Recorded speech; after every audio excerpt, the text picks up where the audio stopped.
I mentioned a few weeks ago how a number of the lectionary readings this fall lift up female images of God and female heroes in the Bible. And today's text is from Ruth, one of only 2 books in the Bible that focus on female heroes and has one of their names in the title. And our lectionary excerpt from the book of Ruth, however, is striking to me for how it brings into high relief characters and with male pronouns. There are a lot of he and his in the way the lesson is presented, making it seem a lot like his story regarding Boaz and Obed, when really the book of Ruth was written to be her story, and not just Ruth's, Naomi's too, since her story actually drives much of the narrative.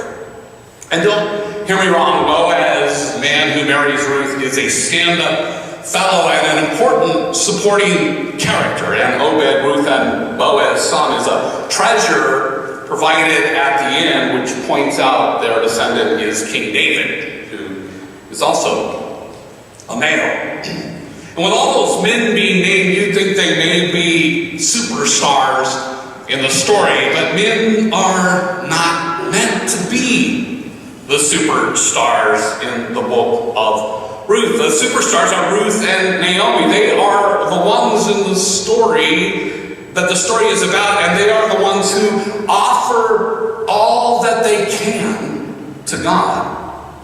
And although God is given male pronouns in the text, God mostly appears embodied in female conduct and in Mother Nature. Well, as I said, there are only 2 books in the Bible that focus on women, Esther and Ruth. Men have plenty of superstar roles in the other books. So despite the lectionary putting its finger on the scale to tip the cutting towards men, this sermon on Ruth is going to emphasize the women whose actions incarnate God and cause the God-soaked story and ending. And I'm not against men, of course. I'm just against them hogging the credit, especially in a story about women in a Bible already full of patriarchal overshadowing and downplaying of women as equals, let alone as incarnations of God.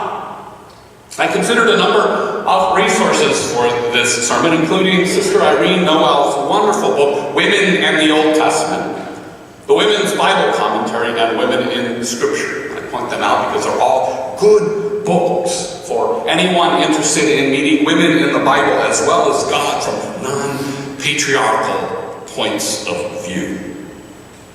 The women in our lesson live in a very patriarchal world and an oppressive to women system. They were considered the property of men, and they were systemically made dependent on men to survive, and consequently men are in control, or they are supposed to be. The book of Ruth is about 2 women actually taking control, and they do so with love and desires and action toward the well-being of self and toward others in the story and in the face of great adversity. And as we heard in the children's lesson, the book starts with a famine in Bethlehem of Judah. And so Naomi's husband decides to seek refuge for himself, Naomi, and their sons in Moab, a Gentile country known to be very hostile toward the Jews. And once in Moab, Naomi's husband dies. And the sons marry Moabite women, Ruth and Orpah, and the sons provide provision and protection for a while. But sadly, they also die, leaving Naomi in a seemingly hopeless cultural situation, since there's no man in control, no man to provide and protect. Naomi's husband's decisions left her vulnerable to be without kinsmen to care for her. Indeed, all 3 of the widows, Naomi, Ruth, and Orpah, at the start of the story are in big trouble. To survive in the patriarchy, women had to connect with men, a relative, or at last resort, non-kin slave owners, or God forbid, through begging and prostitution. And while Torah commands charity in the homeland for widows and orphans and strangers, even there were no honorable ways for a woman alone to earn a living. And Naomi is not in the homeland, compounding her trouble. And when she learns that the famine in her homeland, Judah, is over, with no male connections available to her in Moab, and presumably no commandment for charity there, her only chance, a very slim one in the patriarchal world, seems to be to go home and hope a kinsman can be found to offer her refuge. And this story of a quest for kinsman care ironically highlights that women can make their own decisions, can provide care. And it is astounding that the patriarchy allows this story to be told and to be sung and to survive. It's all the more remarkable because the female decisions throughout are clearly solid and wise, even as the male husband's decisions were not, since he moved to a hostile country and put his wife in a very vulnerable situation. The man, the patriarch, was unwise. And the patriarchy itself is also shown to be very unwise in its callous, systemic, oppressive mistreatment of women. The patriarch in the story and the patriarchate itself, each is unwise. It's only when women are allowed to weigh in that things start to work. Given the chance, women, Gentile and the Jewish one, make wise and courageous choices, and it matters. We can glean from the story the truth that women like men can and do offer much to God and humankind, and equally so. Naomi offers God and others the very best she can from the very worst kind of situation, having absolutely nothing but her wits and love to offer. And those offerings themselves serve to embody God and God's will. We're told in chapter 1 that Naomi set out from the place where she had been living, she and her two daughters-in-law, and they went on their way to go back to the land of Judah. But Naomi said to her two daughters-in-law, "Go back, each of you, to your mother's house. May the Lord deal kindly with you as you have dealt with the dead and with me. And the Lord grant that you may find security, each of you in the house of your husband." And then she kissed them, and they wept aloud. In a great offering of love, both the daughter-in-laws also make a good decision, courageously responding, "No, we will return with you to your people." And then Naomi lovingly instructs, "Turn back, my daughters." And she points out that she is too old to get a husband or new sons to provide for them. You see, the unwise ways of the patriarch made it dangerous, even deadly, for them to follow her. And they all wept. And Orpah kissed her mother-in-law, but Ruth clung to her. When Orpah left, Naomi pleaded with Ruth to go as well, saying, "See, your sister-in-law has gone back to her people and to her gods. Return after your sister-in-law." But Ruth, a non-Jewish woman from enemy territory, like Naomi, is also shown to make wise and courageous decisions anchored in love. At the start, she famously declares to Naomi, "Do not press me to leave you or to turn back from following you. Where you go, I will go. Where you lodge, I will lodge. Your people shall be my people, and your God my God. Where you die, I will die. There will I be buried."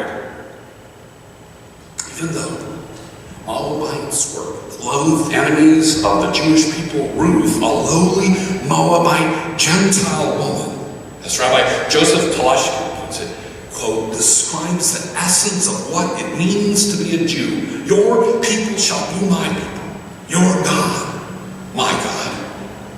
End quote. See, Ruth offers all she has to Naomi in her hour of need. It's the very thing all of God's people are supposed to do. Ruth, as a native young woman, could have gone back to her people and found a male to help her survive. Instead, she clings to Naomi, a foreign female of another faith, who, being beyond childbearing years with no kinsman, has little chance of survival, especially in Moab. Naomi had to go home and hope a kinsman could be found there to offer help. And even there, her age and long absence made her chances slim until Ruth joins in. And together, they offer love that wins at the end of the day. What happens is Naomi and Ruth's combined wisdom and courage and love help them work the male-dominated system so they can both survive. Their desires and efforts for well-being embody God as they do. Wisdom and courage and well-being in a patriarchy were supposed to be offered by men, not women, but we know, and the story demonstrates that women can and do offer both. Though Naomi and Ruth go to Bethlehem, their lack of connection to a kinsman has them so impoverished to forage for seeds the grain cutters left behind in the fields. The seeds they glean literally serve as the makings for their daily bread. And Ruth is sent to gather seeds from the field of Naomi's kinsman Boaz, who looks upon Ruth favorably. And when Naomi hears this, she instructs Ruth in the Judean ways of gaining further protection from Boaz, step by step. And the final step is a part of the lesson that Cliff read so well today. Ruth offers Naomi instructions and has success, which results in Boaz using his position as a powerful male, as well as patriarchal rules at his disposal, to wisely secure the cultural right to protect Ruth and Naomi. Ruth and Boaz get married. They basically live happy ever after with the grand patriarchal reward of a baby boy who becomes the connection to the greatest men in the Bible. And the women in that genealogical line are remembered, a rarity, especially since one is a Gentile and the other is an elderly, childless widow. And here's probably the coolest part. As we heard in the lesson today, women in Bethlehem act in solidarity with Ruth and Naomi. They prayerfully bless and honor God for helping Naomi. And all of the women lift up Ruth as a wonderful daughter-in-law for loving Naomi. And then they defy the patriarchy's notion of the grand prize of a son with a very startling assertion that a loving foreign Gentile daughter-in-law is better than having sons.